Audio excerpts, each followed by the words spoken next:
FDA posts if there's a recall. You can go to the FDA website. You can actually, there's a lot of websites you can go to and say, has pet food XYZ ever had a recall? If so, what for? And you'll find out every recall they've ever had. And unfortunately, you could have one pet get sick and end up with a recall, especially if it's a raw pet food, because FDA is very against raw pet food feeding. CDC is against it. The American Veterinary Medical Association is against it. The American Animal Hospital Association is against it. I've been a raw feeder for 20 years. My dogs and cats are doing great. Nobody in my family's ever gotten sick. And by the way, most bacterial deaths and illnesses in people associated with pet food are associated with kibble, Yes. which is dry pet food that is usually loaded with salmonella. But they don't test that very often unless they get a lot of complaints.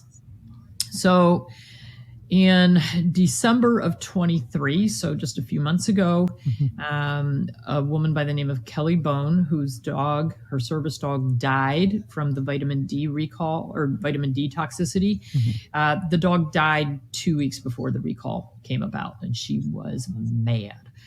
So she started this Facebook group, and she doesn't even have a dog anymore. She started this Facebook group called Saving Pets One at a Time. And on there, she made a big deal about her dog dying at the hands of pet food and invited other people to talk about their experiences with it and to let her know if their pet was getting sick. And it's a holistic page, so people can ask other questions about flea and tick chemicals and vaccines and other things that are also wrong with the pet industry.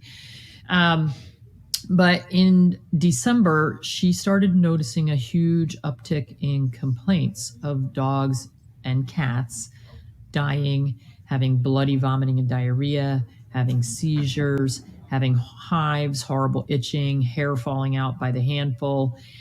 And so she kind of sat on it. And then about January 2nd or 3rd, she reached out to me and said, Dr. Morgan, I've got something going on here. I've got hundreds of people telling me the same thing.